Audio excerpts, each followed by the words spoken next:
Support comes from ServiceNow. We're for people doing the creative work they actually want to do. That's why this ad was written and read by a real person and not AI. You know what people don't want to do? Boring, busy work.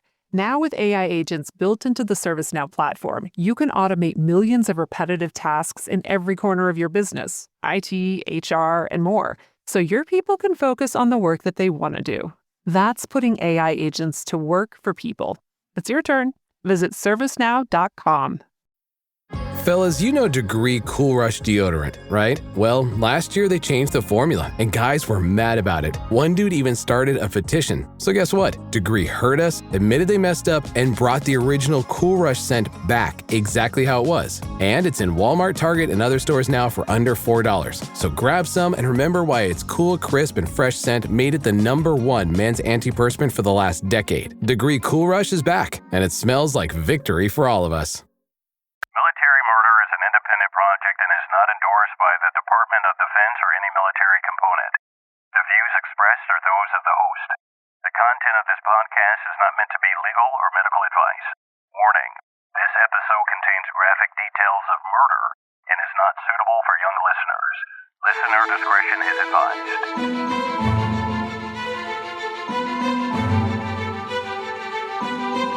Thank you for coming back for your weekly dose of true crime. Welcome to Military Murder. Before I begin, I just want to ask you all for one favor. If you like this show, please make sure you're sharing it with your friends. You would be surprised how many closeted true crime lovers are actually out there. All right, on to our story. In the military, the dichotomy between non-commissioned officers and young enlisted members can be hard to navigate. As a superior, you want to be likable, but you also need to get the mission accomplished. And sometimes that means being stern with your non-performers. In the military, you can't just fire people who aren't good at their job. If it's just a performance issue, you have to train them to be better. But sometimes being stern can lead to resentment, and resentment can lead to murder. Today, I am going to take you through the investigation of a very tragic murder of a newlywed couple. The husband, a Marine sergeant, and the wife, an aspiring doctor. Their life was snuffed out just 68 days after their wedding. They never even got a chance to see their wedding pictures. But who wanted this young, vibrant, full-of-life couple dead? Was this a hate crime because this was a young biracial couple? Or was the murder motivated by greed? Join me as I discuss the life and death of Janek Pawel Pietrzak and Quiana Jenkins-Pietrzak. Now, let's dig in.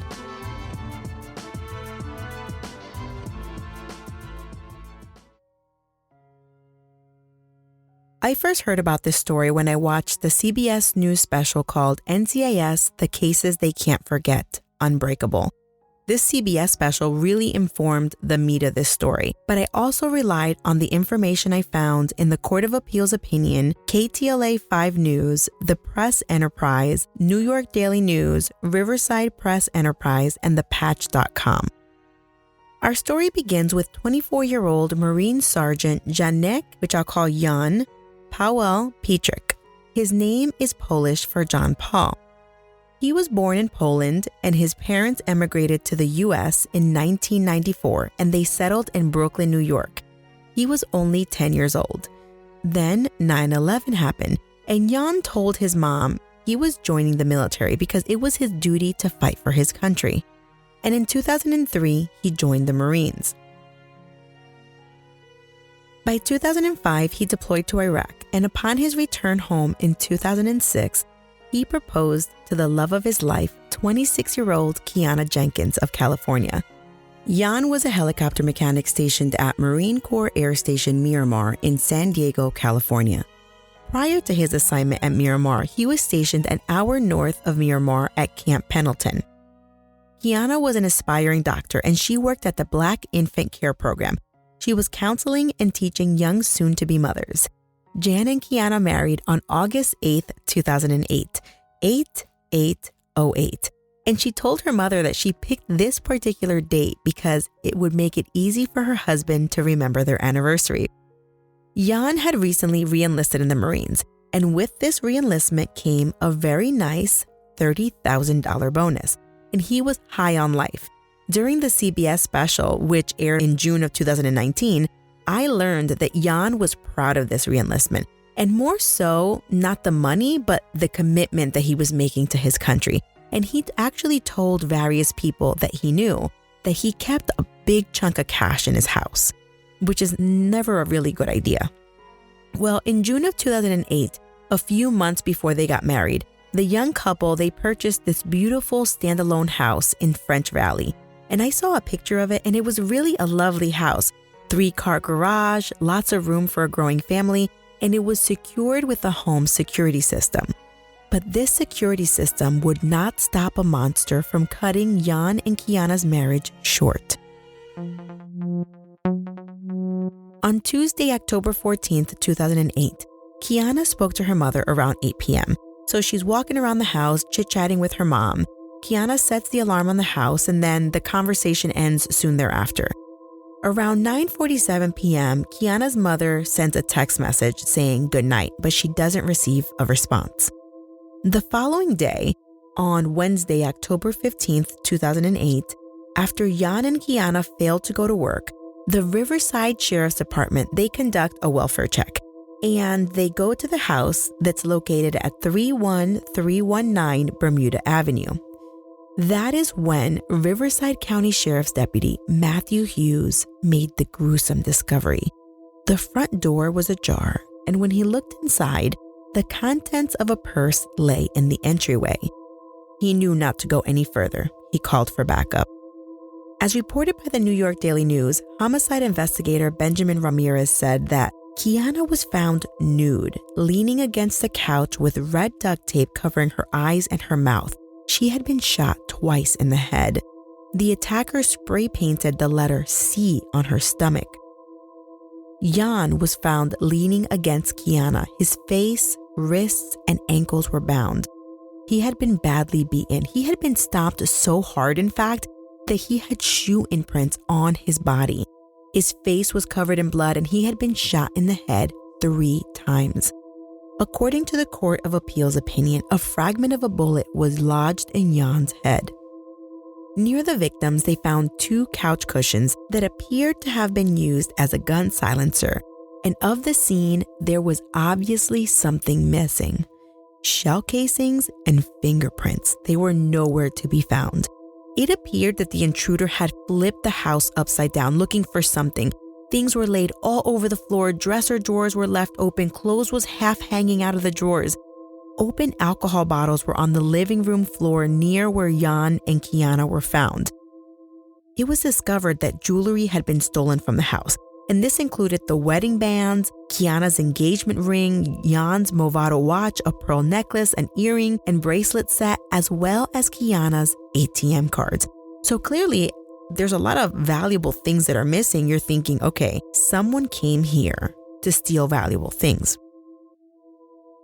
The perpetrator of this heinous crime tried to start various little fires around the house to get rid of the evidence, but it was unsuccessful, and the house never blew up in flames or anything like that. Detective Ramirez said that there were 2 racial slurs written on a wall near the bedroom and the bathroom, which to them pointed to the possibility that the crime could have been racially motivated. And this is appropriate for me to say at this point that the Pieczaks, they're a biracial couple. Jan, as I mentioned earlier, was Polish-American, light-skinned with piercing blue eyes. Quiana, she was a petite, beautiful black woman with caramel skin, dark brown eyes, and a big smile. But who could commit such a gruesome murder? Did Jan have any enemies? Did Quiana have any enemies? It would take the work of both the Riverside Sheriff's Department and the Naval Criminal Investigators, NCIS, to crack this case. In the CBS special, there's 2 NCIS agents that tell the story of how this case was solved. And those 2 agents who speak are Agent Matthew Timmons and Agent Heidi Schumacher. During the investigation, the investigators immediately get a lead when they discover that Quiana's ATM card was used at 3:20 in the morning in Fallbrook, California, and this is within hours of the murder. The ATM machine was located a half mile from the back gate of Marine Base Camp Pendleton, and the perpetrator had the ATM PIN code. So while the investigators are waiting for this ATM surveillance video to come back, investigators immediately thought there was more than one perpetrator involved, specifically because they identified at least 3 distinct shoe imprints at the scene. And so shoe print science is very precise, so much so that the experts, they're able to pinpoint the brand of the shoes, at least for 2 of the 3 prints that they found. And these are Nike Air Force Ones and Nike Cortez. And so after reviewing the crime scene pictures, NCIS starts to get this feeling, right? They get this feeling that the perpetrator or perpetrators were Marines. Or if they weren't Marines, they were at least military. Because when they're looking at the crime scene, there are many valuable military things that were left untouched at the crime scene. NCIS's thoughts confirm what civilian investigators already thought. This was the work of multiple Marines. Upon receiving the ATM video surveillance, it's grainy. They see what appears to be a man. So he's like walking towards the ATM card with his hand over his face and this blue bandana. So there's no way you can even see who this person is, or they do think that the stature is like that of a man. What they do notice is that the glove that the guy is wearing is a black glove and it has the word mechanics on it. And it's like multiple times, like a brand where they put the brand name multiple times over the glove. Once the perpetrator arrives at the ATM card, he stops covering his face and covers the camera with his hand. And so at this point, investigators, they have something, right? They have a blue bandana, a black mechanics glove, 3 sets of shoe prints, racial slurs on the walls at the crime scene, and a possible connection to Camp Pendleton. Because remember, that's a Marine base. So NCIS knew that Jan was recently assigned to Camp Pendleton. So they pulled a roster of all the people who worked with Jan and they conduct interviews. Someone was bound to know something.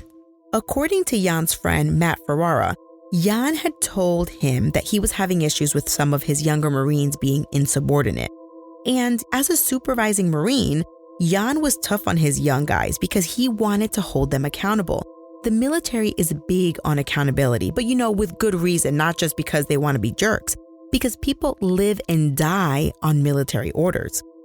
Of course, at the crux of any investigation is trying to find someone with a motive to kill. So NCIS was trying to find who had a motive to kill Jan. And that's when Sergeant Nathaniel Weisel, a coworker and friend of Jan's, immediately had someone in mind. Boom, Lance Corporal Tyrone Miller.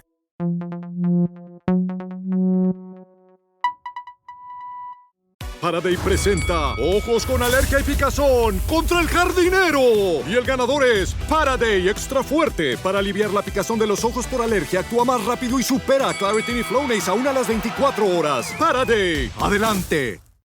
This episode is brought to you by Hulu, presenting Paradise. Paradise is Hulu's critically acclaimed addictive drama series, starring Sterling K. Brown, Julianne Nicholson, and James Marsden. The Daily Beast calls Paradise your next TV obsession, and the New York Times says it's exhilarating in all the right ways. Paradise is for your Emmy consideration in all categories, including Outstanding Drama Series. For more information, visit fyc.hulu.com. Jan was Lance Corporal Miller's supervisor when he was stationed at Camp Pendleton, and Weisel had heard 2 things through the rumor mill, and the military rumor mill can be crazy. 1, Miller didn't like Jan, and in fact, after the murder, someone overheard Miller say, quote, "It's a shame about Quiana being murdered, but I don't care about Jan," end quote. And 2, the day before Jan and Quiana's funeral, Miller had been shot outside a movie theater, not too far from Jan and Quiana's house, in an alleged drive-by shooting incident. Over the span of various interviews, NCIS keeps hearing the same name over and over again.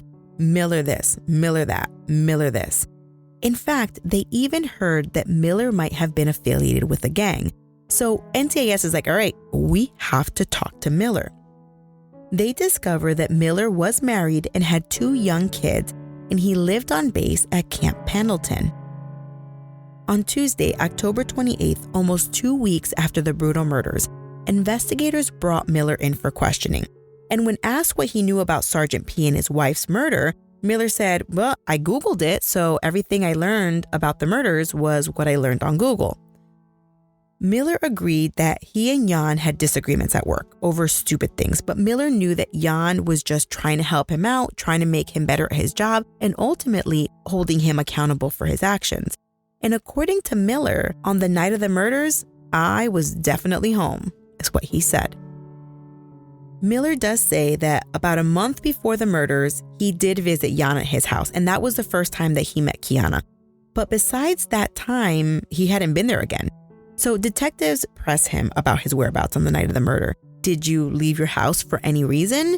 And Miller kind of goes from, nope, I definitely wasn't home, to, I don't think I left the house that night. I didn't leave. No, not that I know of. So detectives are like, all right, we know this game. So they have to change tactics. And they ask, all right, do you know how cell records work? Why would your cell phone records show that you were in an area near Jan's house? And remember, Jan lived off base, miles away from Camp Pendleton. So if Miller was in fact at home, there would be no reason for his cell phone to ring anywhere but at or near Camp Pendleton. So Miller hesitated and he began to think, well, maybe I wasn't home. In fact, the only reason I ever go out there near Jan's house is if I'm riding with my friend. And as he's thinking all of these things out loud, he says the last time that he rode with his friends was about 2 weeks ago. Bingo. 2 weeks ago coincided with the brutal murders, but the investigators didn't let on that they were excited about this response. All right, so about 2 weeks ago, you were riding out with your friends. What do you and your friends typically wear when you go out? And so I just want to say something. Now, this question is so relevant to military members because typically military members are in uniform. They all tend to look similar. Same uniform, clean cut, no facial hair, etc. But when military members are out of uniform, sometimes they don't even look like they're in the military. Their styles vary greatly. Some people, they wear facial piercings. Some people have long hair that you would never even realize that they had. And if you want to see a real transformation, see military members when they're at work and then on the weekends when they're off duty, because many times it is night and day. So Miller doesn't think anything of this question. This question doesn't seem odd to him at all. So he's like, oh, cool. We wear hoodies, baggy shirts, and blue bandanas. All right, what kind of shoes do you guys wear? Well, we wear Jordans, Chucks, and Air Force Ones. The hair on the back of the investigator's neck stood up. They had probable cause at this point to do a search. Miller kind of looked like the guy in the ATM video, at least, his silhouette. Okay, so we got that. He named the shoes that left imprints at the crime scene. He independently mentioned the blue bandana, which was seen in the ATM video, and he says that he was likely in the area of the crime when it was committed. But detectives are slick. Just as they were in the Timothy Hennis case, which I discussed in episode 3, they let Miller go on his merry way. And as described in the CBS special, hours later, the police, they show up to his house with a warrant. But they knew that this guy might be dangerous, so they came prepared.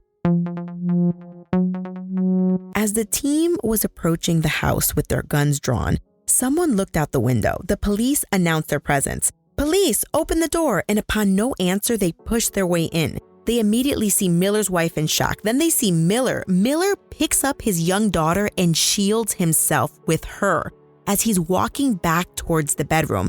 At this point, the police are sweating bullets. They had never seen such a cowardly move, and they don't want to hurt this little girl. Their hearts are pounding. The police are able to de-escalate the situation, and Miller finally put the child down and is taken into custody.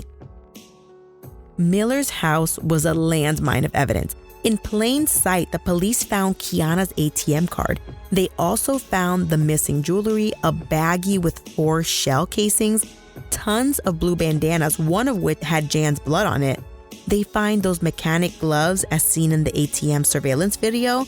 They have Quiana's blood on them. They find matching sneakers from the shoe prints at the scene. And in Miller's closet on a hanger, they find Jan's Marine dress uniform with his medals and his name tape intact. This was the same uniform that Jan wore on his wedding day only 2.5 months earlier.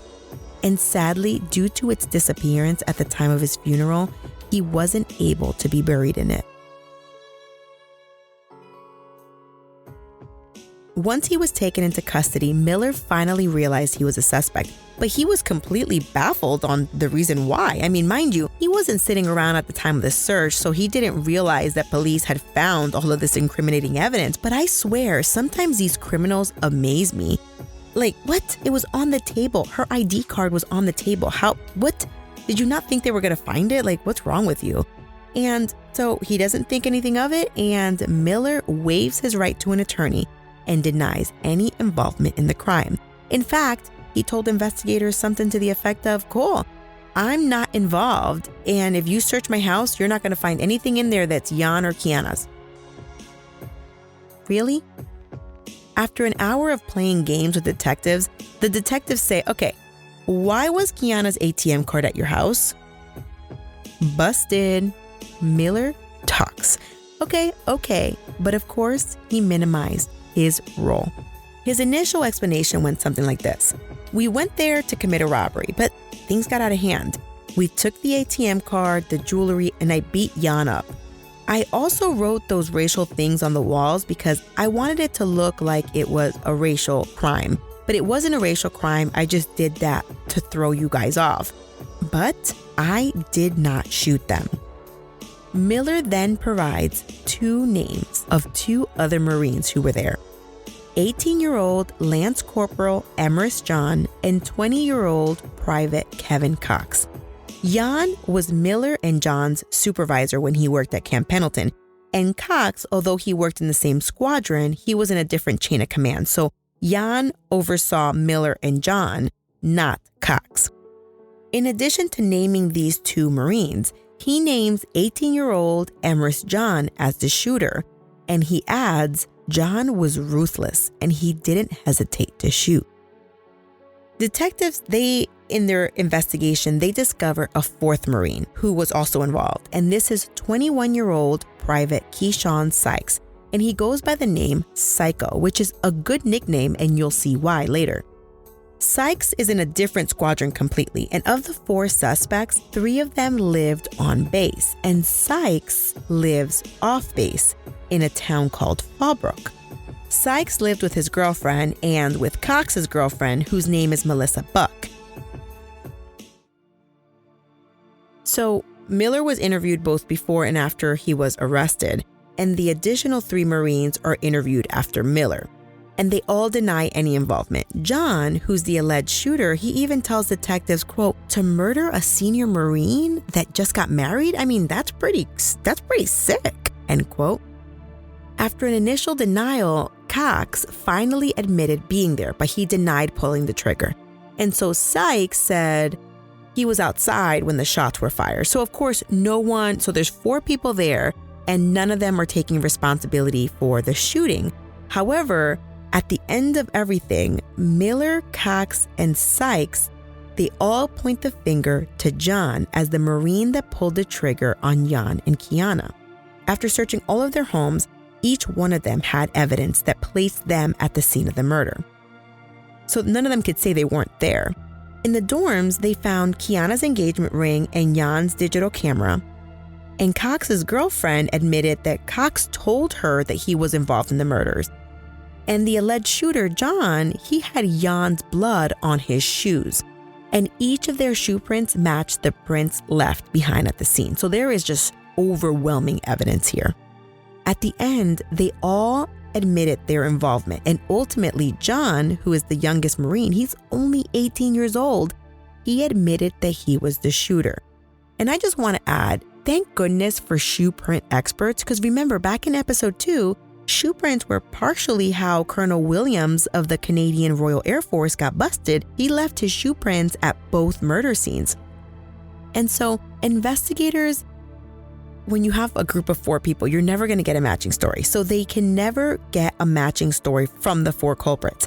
But this is the story that ultimately emerged at trial. And this is as reported on that CBS News special, which I highly encourage everyone to go see. And I actually am going to link it in my show notes because I think it's a really good documentary, and it has lots of pictures, and you'll hear from lots of the people in this story. And so the story is Miller was the mastermind, and he's the first one to be interviewed.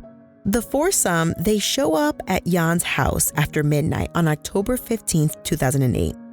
Everyone is wearing their blue bandanas to disguise themselves, except Cox. They attempt to get entry through the back, but everything was locked. And they finally decide that Cox would ring the doorbell, and they were sure that Jan, a senior Marine, is going to open the door for a fellow Marine. And remember, Cox isn't in his squadron, and they don't really have any beef, so there isn't any reason for Jan to be suspicious. So Jan heard the doorbell, and he emerges from the second floor in a t-shirt and boxers. But he's a Marine, right? So he grabs a knife before deactivating his alarm system and opening the door. Jan, upon opening the door, is immediately ambushed with the barrel of a gun in his chest and pummeled to the floor. They gag him, hogtie him, and tie his hands, legs, and feet so that he can't get away. They then go upstairs. They immobilize Quiana in the bedroom. They cut off her nightgown. They put red tape across her eyes and her mouth, and they bring her downstairs to be with her husband. Then for 90 minutes, they terrorize this couple while they ransack the house looking for money and other items that they can sell.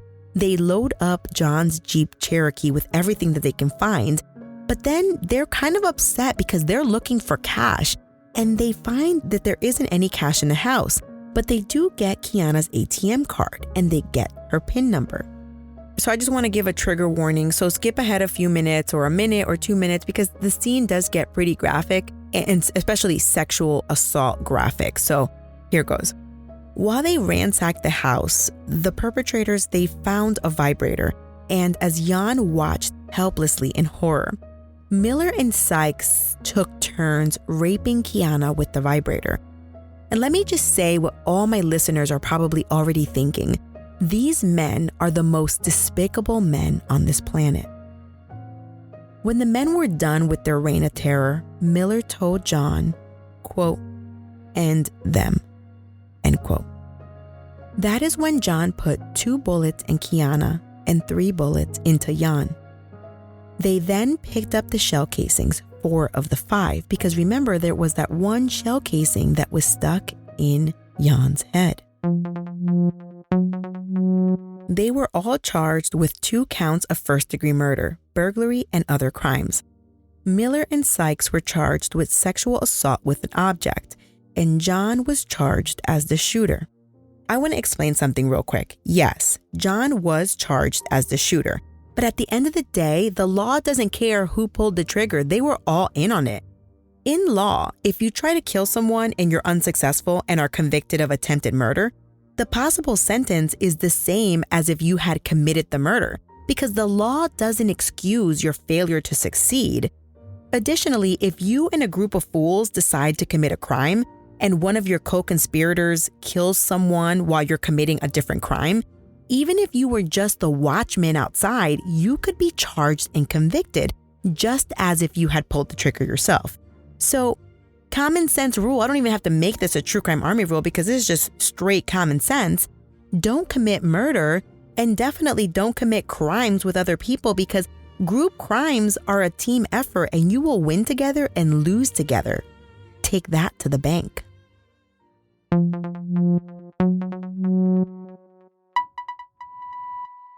Parents of tweens, if you're familiar with far-off drop-offs... Dad, stop, right here. Or get DMs about what's for dinner, you may be experiencing tween milestones. For your son or daughter, these can start at age 9. HPV vaccination, a type of cancer prevention against certain HPV-related cancers, can start then too. For most, HPV clears on its own. But for those who don't clear the virus, it can cause certain cancers later in life. Embrace this phase. Help protect them in the next. Ask their doctor today about HPV vaccination. Brought to you by Merck. Psst. Hey besties, listen up. I have a secret to tell you. LinkedIn now has improved the job search experience for nurses. So Search by your specialty, the shifts you want to work, and the salary that you want to make. With so many employers hiring on LinkedIn, finding the perfect job is even more simplified. So don't spend months searching. Go to linkedin.com/nurses and find out why in the past year, more than 1.5 million nurses have used LinkedIn to search for their next role. That's linkedin.com/nurses. On January 22, 2009, District Attorney Pacheco made this a capital murder case. In addition to the brutal deaths that the Pietrzaks experienced at the hands of 4 fellow Marines, the investigation revealed that these 4 Marines were living double lives. By day Marines, by nightfall ruthless criminals. After they took off their uniforms, they were committing home invasions, burglaries, you name it. About a month before the double murder, in fact, 3 of the 4 men, in concert with 2 others, they committed a home invasion in Oceanside, California. This group felt that a drug dealer had duped them. They broke into his house and repeatedly beat the male, just as they had done to Jan. They found the woman asleep in her bed and they groped her while she was in bed, and then they took her to be in the living room with the man. The intruders were armed, and one of the men, they put a couch cushion over the man's head and held the gun to the pillow. The man, though, was able to slap the pillow away, looked the gunman in the eyes, and said something to the effect of, "If you're going to kill me, you're going to have to look me in the eyes while you do it." The woman, she's freaking brave as hell, she slaps the gun away from the man's head, and the group, they decide against killing that night, I guess, but they did make away with $1,500 cash, a laptop, Xbox, video games, and jewelry. And all of these items were discovered from the Marines during the initial search. So Cox's girlfriend admitted to being a part of that Oceanside heist, and she further testified that the morning of the Pietrzak's murder, the 4 men returned to the house between 2 and 4 in the morning reeking of gunpowder, and they were joking that John had, quote, earned his stripes that day, end quote. According to the New York Daily News, as Cox's girlfriend testified at trial, some of the suspects appeared to be smiling. And the sad part is that Jan's mother saw those smiles and she was horrified by how cold-hearted they all were. Jan's mother would later say that she was looking for some shred of remorse, but ultimately she said, quote, "I didn't see anything, nothing. They're still laughing and cracking jokes. They're not human to me," end quote. And remember that rumor about Miller being shot in a drive-by shooting the night before the funeral? Well, according to the appellate court decision, on October 23, 2008, Miller, John, and a different Marine, they were driving around looking to commit a burglary. So, they freaking killed somebody a few days earlier, and now they're still looking to continue their reign of terror. The Marine in the back of the car had placed the gun on the seat next to him. According to testimony, Miller was driving and made a sudden stop, and the gun accidentally discharged, hitting Miller in the right butt cheek. When the police showed up to the hospital the following day, the Marine who was in the back seat, he disclosed information that he had heard from Miller, information that only a perpetrator would know. As my true crime army probably already knows and has learned from our love of true crime shows, during an investigation and initial reporting in the news, police aren't going to give away all of the details of the crime because they hold back to avoid false confessions. And this Marine, he knew crucial facts that had not been released to the media, something you can't just find on a Google search.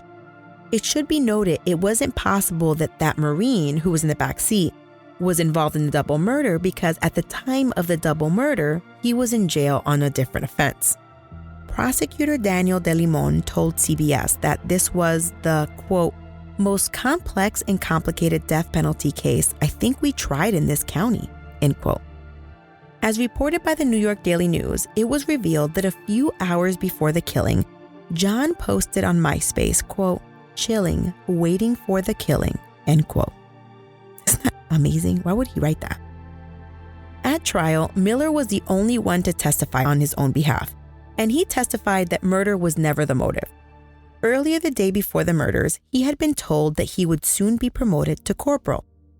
But Jan quickly approached him and told him he would do everything in his power to squash that promotion. The following morning after midnight, Miller went to confront Jan, but things quickly got out of hand. For me personally, this doesn't make any sense, and these cases never do. Again, I go back to what I discussed during episode 5 during the Cooper Jackson case. In that case, Cooper had impersonated an NCIS agent and kidnapped a Marine. So those are pretty serious crimes, felonies in fact. But he committed murder in order to not get busted for impersonation and kidnapping. I mean, that doesn't make sense. In Cooper's case, he was committing a felony to hide a felony, but it still doesn't make sense. In the present case, we have a guy who is not going to make rank, and not making rank is not a crime. It's a reflection that maybe you need to work harder, and I'm sure all of my military listeners will debate that statement. But debate what you want, I think we can all agree that not making rank is not a reason to take a life and then spend the rest of your life in jail. I mean, can you tell that I'm passionate about this topic? Not about the rank topic, but about the committing murder to cover something else up. I mean, it just seems ridiculous. Prosecutor De Limon argued, however, that there was no evidence that Jan was actually out to get Miller and thwart his promotion. And so that part is a little bit confusing because Miller testifies that the day before the murders, Jan had confronted him about this. But from my reading, I thought that Jan was no longer stationed at Camp Pendleton and was at Miramar. But all of the reporting was very confusing, and that's why I'm not sure exactly where Jan was. From what I read, I believe Jan was at Miramar, but it's possible that maybe he was visiting Camp Pendleton or something. I don't know. Initially, the intent was to prosecute all 4 defendants together. They were going to have one trial for 4 guys. However, on February 1st, 2011, they were having a hearing. And during this hearing, as reported by the Riverside Press Enterprise, 23-year-old Sykes, who goes by Psycho, stood up in open court and began peeing in the middle of the floor, quote, using his hands to fling drops of urine, end quote. What an embarrassment, right? The judge stopped the proceedings, of course, and ordered a psychiatric evaluation for Sykes. And just my own thoughts here, have you ever stopped to wonder the tales that these judges could tell? And I think they're already coming out with a show, and I can't remember what station it's on, but I think that would make for some really good TV. I know judges can't talk about what happened behind the scenes, but there are so many outrageous things that happen in open court every day. I mean, it could easily be a decades-long series. So after this outrageous act in open court, the court then decides they're going to split the case into 2. Cox, Miller, and John were tried together in 2013, and that was almost 5 years after the murders. And although they had one trial for 3 people, they had 2 separate juries, and I had never heard of that before. So Miller and John got a jury, and Cox got his own jury, although there was only one trial. After a 4-month trial and 3 days of deliberation, all 3 of these guys were found guilty. And at sentencing, Jan and Quiana's mothers gave heart-wrenching impact statements. And I found a YouTube video of portions of their statements both in and out of court. And warning, I am going to post these, and if you watch it, you're going to be in tears. I mean, I was crying my eyes out watching the agony of these 2 poor women. And so Jan's mother said, quote, "I will never receive another Mother's Day card. I will never hear, 'I love you, Mom.' No more conversations with my son, no more hugs, no vacations together. I will never know what kind of father my son would be," end quote. Outside the courtroom, Quiana's mother said, quote, "I have nothing left. There is no joy. There is no happiness. We don't celebrate holidays anymore," end quote. Cox maintained his innocence throughout the trial, claiming that he was extremely intoxicated the night of the murders. And when he got to the house, he thought they were there to confront a drug dealer, just as they had done a month earlier. In fact, when everything was going on inside the house, he claimed he was outside, oblivious to what was even happening. During sentencing, Cox apologized for what happened to the victims' families, but he maintained he didn't feel that he did anything wrong. He was sentenced to 2 life sentences without parole, and Miller and John were sentenced to death. When the judge read Miller's sentence, he said Miller was a, quote, man without a semblance of morality or conscience, end quote. After the sentence, jurors were outside the courtroom crying and hugging the victims' mothers. One of the John Miller jurors said, spending months listening to all the details and seeing all of those pictures, that really affected the jurors. And one of the jury members in Cox's trial said that the images haunted them and that they keep seeing them. That's how crazy those images were. She also said that when they were deliberating about Cox's sentence, there were a lot of jurors that fought for the death penalty, but ultimately they agreed that there was less evidence that he was directly involved in the worst aspect of the crime, which of course is the actual murder and the rape. So they settled on life without parole. It is reported that Sykes had his own trial because there wasn't enough room in the courtroom. But really, I personally think it was because they didn't know what Sykes would do in open court, especially after his public peeing ordeal years earlier. And, they didn't want to risk the likelihood of a mistrial or a hung jury or anything else, really. But that's my personal opinion. In 2014, Sykes was found guilty and sentenced to death. Sadly, it wasn't until after all 4 trials that Jan's mother finally got her son's Marine dress uniform back. She was devastated that she couldn't bury him in it, and even more devastated that the last time she saw her son was at his wedding and he was wearing that exact uniform. Jan and Quiana were buried together because their mothers felt that, they were going to be together on earth, so they wanted them to be together in heaven. According to Jan's good friend, they had a full military ceremony, 21-gun salute and all.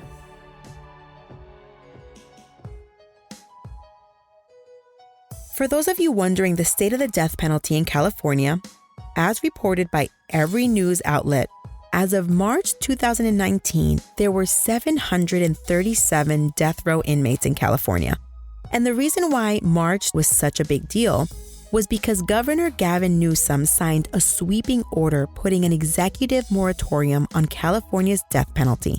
So as long as he's the governor, everyone on California's death row is safe. And the gist of Governor Newsom's argument is that, quote, capital murder is inherently unfair and is applied more often to people of color and those with mental disabilities, end quote. And I'm going to link the NPR article I read on this issue if you want more on that topic. As I was getting ready to wrap up my online research on this case, I did one last Google search on Sykes. And do you know what I found? I found a website called loveaprisoner.com. And it's a place for civilians to find prison pen pals.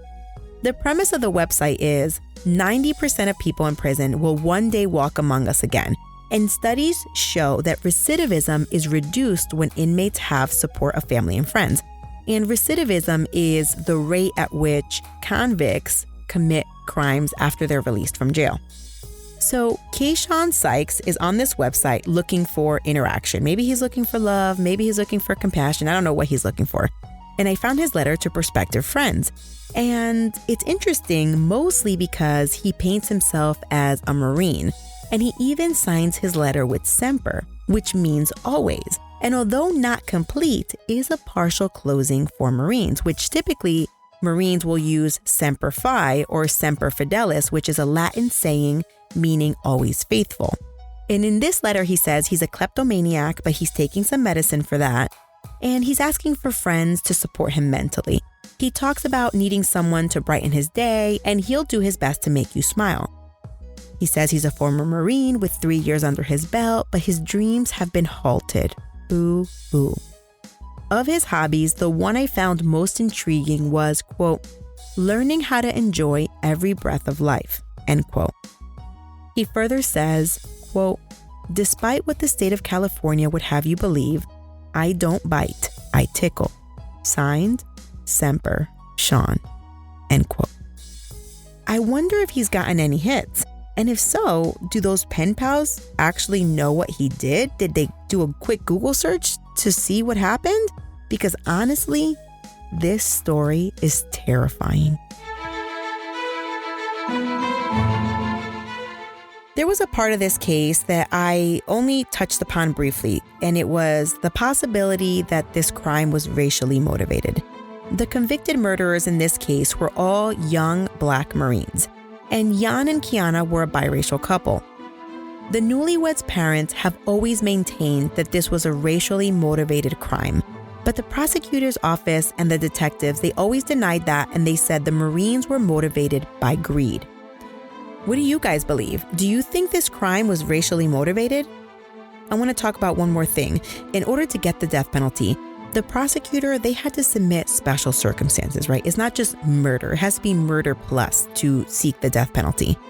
In this case, the special circumstances were committing a murder during the commission of a robbery, a burglary, and a sexual assault with a foreign object.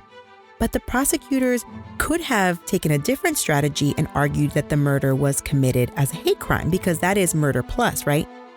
Do you think that the prosecutors chose the easy route to guarantee the death penalty? And if so, do you think that that was wrong? I don't know, which is why I posed the question to you.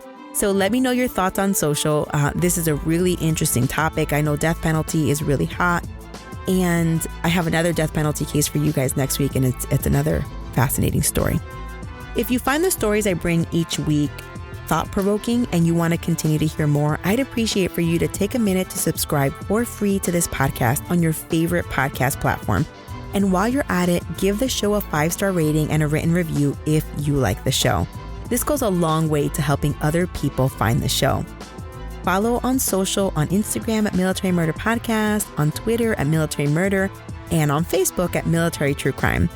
For a complete list of my sources for this episode, please visit my website at militarymurderpodcast.com. This is a one-woman show, guys, created and produced by me, Margot. All of the music was created by Ty-Ops. Until next time, remember, you never really know what someone is capable of, not even your coworkers. So remain vigilant always. You have a fantastic week, and I'll keep digging to bring you another military murder story next week. Shh, Mom's working on our podcast.